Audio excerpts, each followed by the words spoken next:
ബിസ്മില്ലാഹിർ റഹ്മാനിർ റഹീം. Hello, welcome back. എന്തുണ്ട് വിശേഷം? എല്ലാവരും ഹാപ്പി അല്ലേ?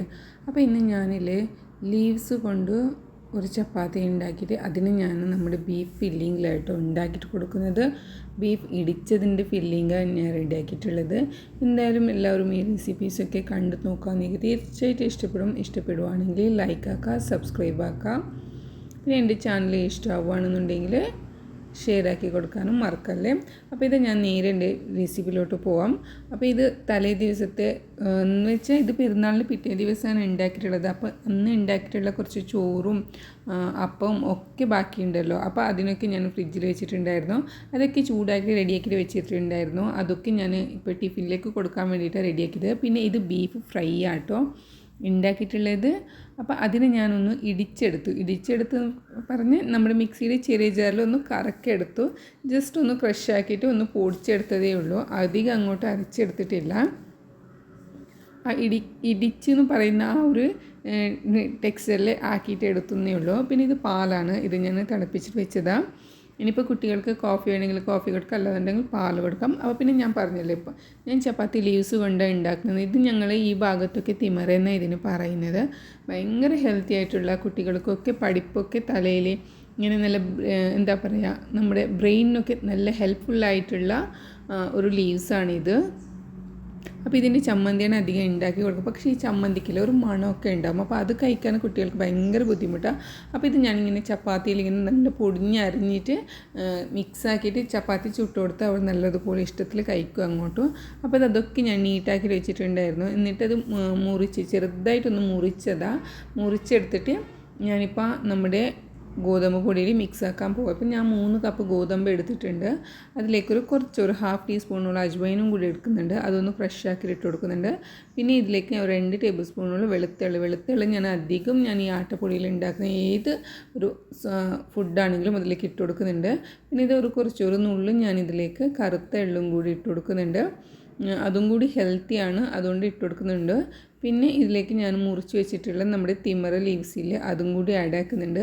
പിന്നെ ഇതിലേക്ക് ഞാൻ ഉപ്പിട്ട് കൊടുത്തിട്ടില്ല, കാരണം എൻ്റെ കല്ലുപ്പ് ഉണ്ടായിരുന്നുള്ളത്. അതുകൊണ്ട് ഞാൻ വെള്ളത്തിൽ അതൊന്ന് കലക്കി വെച്ചിട്ടുണ്ട്. എന്നിട്ടിപ്പോൾ ഇത് ആദ്യം ഇതെല്ലാം കൂടി ഒന്ന് മിക്സ് ആക്കുക. എന്നിട്ട് കുറച്ച് വെള്ളം ഒഴിച്ചിട്ട് നല്ല ഒരു മാവാക്കിയിട്ടെടുക്കുക. മാവ് ഇത് അധികം ലൂസായി പോയിട്ടുണ്ട്, എന്നാൽ അധികം ടൈറ്റിലുമല്ല, ഒരു മീഡിയമിൽ നമ്മൾ മാവ് കുഴച്ചെടുത്തിട്ടുണ്ട്. ഇനിയിപ്പോൾ ഇത് റെസ്റ്റ് ചെയ്യാൻ വെക്കാണ്ടൊന്നും ആവശ്യമൊന്നുമില്ല. നേരെ നമുക്കിതൊന്നും പരത്തിയെടുത്താൽ മതി. ഇനി ഇതിൻ്റെ പണികളൊക്കെ നോർമൽ ചപ്പാത്തിയൊക്കെ ചൂടുന്നത് പോലെ മാത്രമേ ഉള്ളൂ. നമ്മുടെ ഈ മേത്തി ചപ്പാത്തിയൊക്കെ ഉണ്ടാക്കുന്നില്ല, അതുപോലെയാണ് ഉണ്ടാക്കിയിട്ടുള്ളത്. നല്ല ടേസ്റ്റും കൂടിയാണ്. ഇതല്ലാതെ തന്നെ ഇങ്ങനെ കെച്ചപ്പിലോട്ട് തന്നെ കഴിക്കാനും കൂടി നല്ല ടേസ്റ്റാണ്. അപ്പോൾ ഇത് ഞാൻ നോർമലായിട്ട് ഇങ്ങനെ പരത്തിയെടുക്കുന്നുണ്ട്.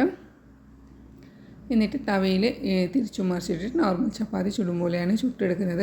നിങ്ങൾക്ക് വേണമെന്നുണ്ടെങ്കിൽ നെയ്യൊക്കെ തടവി എടുക്കാം. പക്ഷേ കുട്ടികൾക്ക് നെയ്യൊക്കെ തടവി കൊടുക്കുന്നത് കൊണ്ട് ബുദ്ധിമുട്ടൊന്നുമില്ല, അവർക്ക് നല്ല ഇഷ്ടവും കൂടി ആവുന്നുണ്ട്. അങ്ങനെ ഞാൻ എല്ലാ ചപ്പാത്തിക്കും ഞാൻ നെയ്യൊക്കെ തടവി എടുത്തിട്ടുണ്ട്. നല്ലൊരു ടേസ്റ്റ്. ഇത് തണുത്ത് കഴിഞ്ഞപ്പം നല്ല ടേസ്റ്റാണ് കഴിക്കുന്നത്. ഇത് വെറുതെ അങ്ങോട്ട് കഴിക്കാനും നല്ല ടേസ്റ്റ് ഉണ്ട്.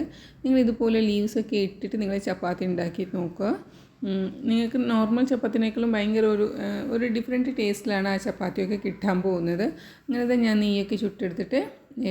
നെയ്യൊക്കെ പുരട്ടിയെടുത്തിട്ട് 2 ഭാഗത്തും നല്ലോണം ഒന്നൊന്ന് കുക്കാക്കി എടുത്തിട്ടുണ്ട്. ഇനിയിപ്പോൾ ഇത് മാറ്റി കൊടുക്കുക. പിന്നെ ഈ ബീഫിൻ്റെ കറിയൊന്നും ആവാത്ത ആൾക്കാർക്കൊക്കെ നമ്മൾ ഇത് വെറും കെച്ചപ്പിലോട്ട് കൊടുത്താലും നല്ല ടേസ്റ്റാണ്. അപ്പോൾ എൻ്റെ വീട്ടിൽ ഇങ്ങനെ ബീഫ് കറിയൊന്നും ആവാത്ത ആൾക്കാരൊക്കെ ഉണ്ട്. അപ്പോൾ അവർക്കിത് സെപ്പറേറ്റ് കെച്ചപ്പിലോട്ട് ഞാൻ എടുത്ത് കൊടുത്തിട്ടുണ്ട്. അവരിത് ഇങ്ങനെയാണ് ബ്രേക്ക്ഫാസ്റ്റ് കഴിക്കാൻ പോകുന്നത്. അപ്പോൾ ഇവിടെ ചപ്പാത്തി ഉണ്ട്, ബീഫിൻ്റെ ഇടിച്ച് വെച്ച ബീഫ് കറിയും ഉണ്ട്. പിന്നെ ഇതിലേക്ക് കുറച്ച് ഒരു ഹെവി ടേസ്റ്റും കൂടി കിട്ടാൻ വേണ്ടിയിട്ട് ഞാൻ ഇതിലേക്ക് കുറച്ച് മയണൈസ് റെഡിയാക്കിയിട്ടുണ്ടായിരുന്നു. അതും കൂടി തേച്ച് കൊടുക്കുന്നുണ്ട്. എന്നിട്ട് അതിലേക്ക് ബീഫിൻ്റെ ഇടിച്ചതില്ലേ അതും കൂടി ചേർക്കാം. എന്നിട്ട് റോളാക്കാം, എന്നിട്ട് കട്ടാക്കാം. അപ്പോൾ നിങ്ങൾ ടിഫിൻ ബോക്സിലേക്ക് ഇട്ട് കൊടുക്കണമെന്നുണ്ടെങ്കിൽ എന്തെങ്കിലും കട്ടാക്കിയിട്ടാണ് ഇട്ട് കൊടുക്കേണ്ടത്. ഇല്ലാന്നുണ്ടെങ്കിൽ ഇത് ഇങ്ങനെ നീളത്തിലിങ്ങനെ എന്തെങ്കിലും ടിഫിൻ ബോക്സിൽ നിൽക്കാൻ പോവില്ല. ഇനി ഇതിലോട്ട് കുറച്ച് മയണീസോ കെച്ചപ്പോ എന്തെങ്കിലും ചേർത്തിട്ട് നിങ്ങൾക്ക് ഇഷ്ടമുള്ളതൊക്കെ മുക്കി കഴിച്ചിട്ട് നോക്കാം. നല്ല ടേസ്റ്റാണ്, എന്തായാലും വെറുക്കാൻ പറ്റില്ല, അത്രയ്ക്ക് ടേസ്റ്റുള്ള ഒരു തിമറ ചപ്പാത്തി റോൾഡാണിത്. എനിക്കറിയില്ല ഇതിൻ്റെ പേരെന്താണ്, ഈ പേരും കൂടി ഞാൻ തന്നെ ഇട്ടത്.